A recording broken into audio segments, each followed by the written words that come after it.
Minha prima pensou que estava sendo tão esperta. Não deu certo para ela. Eis aqui uma história de complacência maliciosa que fez a minha família rir por anos e ainda faz. Alguns bons anos atrás, eu tinha cerca de 24 a 25 anos, fui para Chipre com meus avós para visitar parentes. Meus avós originalmente vieram daí e se mudaram para o Reino Unido quando tinham como 16 anos. Minha prima, de 14 anos, também veio conosco. Agora é importante mencionar que somos cipriotas gregos. Algumas coisas são esperadas quando visitamos parentes. Como ajudar nas coisas se podemos e oferecer nossa ajuda para o que nosso anfitrião possa estar fazendo. Também vale mencionar que tenho um problema de visão, mas sou extremamente independente apesar disso. Então estávamos visitando parentes e toda vez que eu oferecia ajuda, seja levando pratos para a cozinha, trazendo-os da cozinha, lavando, até mesmo pegando um copo d'água, continuavam me dizendo para me sentar, que eles poderiam lidar com isso.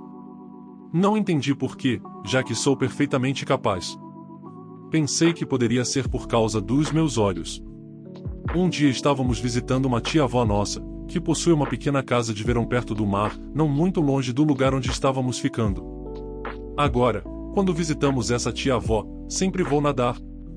Ela está literalmente a apenas alguns minutos do mar.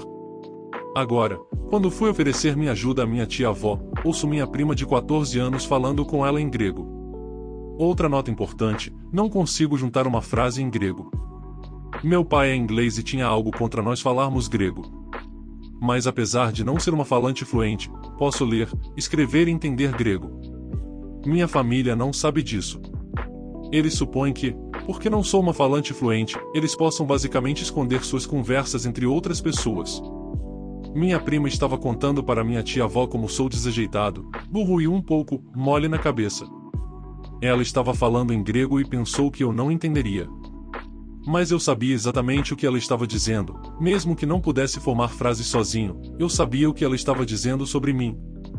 Eu juntei 2 mais 2 e percebi que minha prima estava claramente contando isso a todos meus parentes. Ela fez isso porque pensou que seria elogiada se ajudasse a trazer a comida sem mim. Eu estava com raiva, mas sabia a vingança perfeita.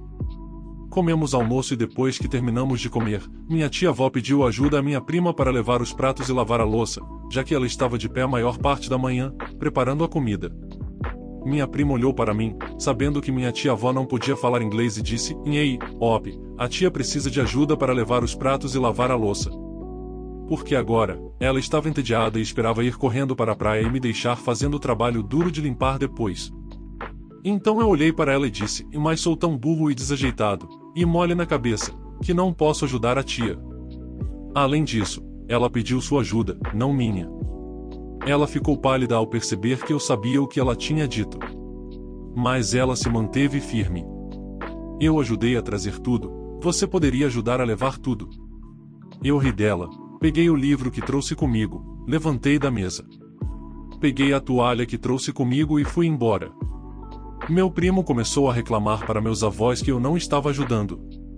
Minha avó olhou para ela e disse, "Você fez a sua cama, agora deite nela." Sua prima pegou mentindo sobre ela e agora ela pode ir à praia, enquanto você ajuda sua tia. Meu primo ficou completamente branco depois disso. Então eu fui à praia. Nadei por 30 minutos, depois relaxei em uma espreguiçadeira, lendo meu livro na sombra de um belo guarda-sol. Quando meus avós me chamaram para dizer que estávamos saindo, minha prima passou todo o tempo ajudando a lavar, secar e guardar as coisas. Ela não teve a oportunidade de ser preguiçosa e ir à praia, aproveitar o mar. Eu poderia ter ajudado. Eu simplesmente decidi que não faria, pois ela nunca mereceu minha ajuda. Desde então, toda vez que íamos à casa de parentes e ela era solicitada a ajudar, eu assisti com um sorriso malicioso no rosto. Até hoje, eu tenho 37 anos este ano, eu ainda não a ajudarei. Ela disse às pessoas que eu era incapaz. Então agora ela sofre as consequências. É a maldosa obediência que continua me dando satisfação. Sou um babaca por ter expulsado meu sobrinho de minha casa depois que ele escondeu o inalador do meu marido como brincadeira? Eu sou uma mulher de 30 anos, minha irmã de 39 anos tem câncer. Ela é mãe solteira de seu filho de 16 anos. fomos pedidos para cuidarmos dele enquanto ela é tratada para que possamos ajudá-lo a se concentrar nos estudos e fornecer uma rotina normal para ele. Meu marido tem asma e precisa de seu inalador ao longo do dia. O problema é que meu sobrinho é brincalhão. Ele esconde o inalador como brincadeira e depois devolve assim que há pânico na casa. Até agora ele fez isso 2 vezes e achou que era apenas ele brincando. Outro dia, meu marido me ligou no trabalho em pânico dizendo que perdeu seu inalador. Perguntei se meu sobrinho havia pegado como brincadeira, mas ele duvidou, pois meu sobrinho devolveria imediatamente depois que nós nos apavorássemos. Quando cheguei em casa, procuramos por horas e acabamos tendo que ir ao hospital. Quando voltamos, encontramos o inalador sentado na mesa de café. Meu marido e eu nos olhamos, e naquele momento, eu simplesmente explodi.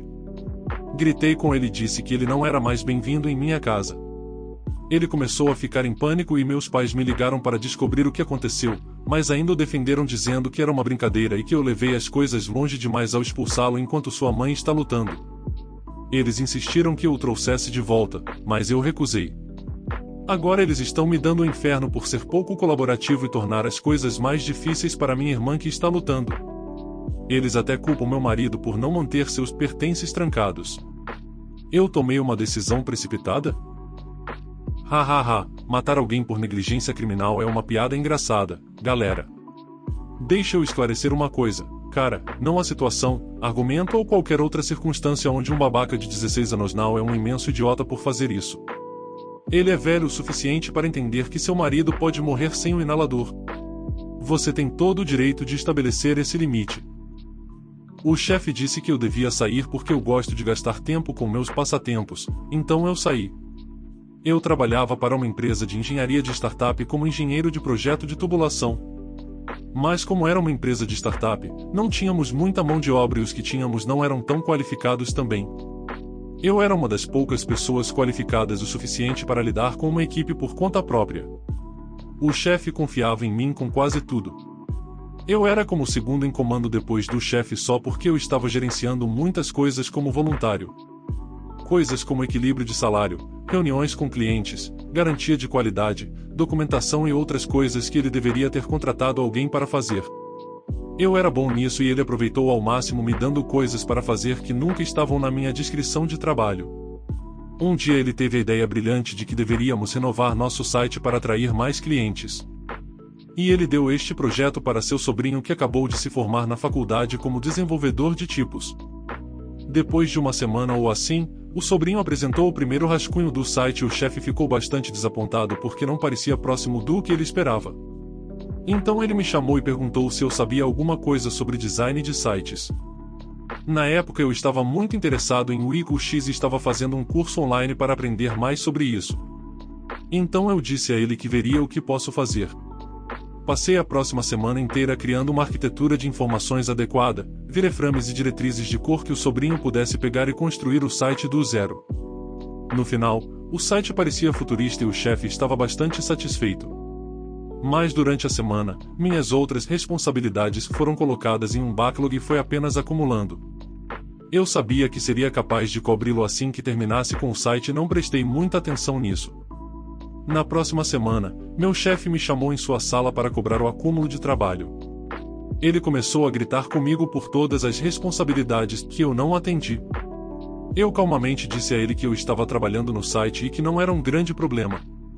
Disse a ele que eu limparia tudo o mais breve possível. Mas ele não ficou satisfeito. Ele perguntou por que eu gastava tanto tempo fazendo algo que não era minha responsabilidade. Eu disse a ele que eu estava aprendendo sobre o UX e estava bastante interessado em aprender mais. Eu obviamente nunca pensei em perseguir como uma carreira, porque francamente eu era um engenheiro mecânico por qualificação e não achei que pular para ti seria fácil. O chefe explodiu e me disse que eu deveria sair e perseguir meu hobby como uma profissão. Ele disse que só então eu entenderia como sou sortudo por ter um emprego que paga. Eu fiquei um pouco ofendido porque ele nem mesmo me paga o valor pelas coisas que faço para a empresa E2. Ele sabia que eu poderia cobrir e ainda tomou isso como uma oportunidade de disciplinar-me. Eu saí da sala dele, voltei para a minha mesa e entreguei meu demissão e fui para casa. Ele me ligou algumas vezes, pediu que eu revogasse minha demissão e depois fez com que outras pessoas da organização me ligassem para me convencer a voltar.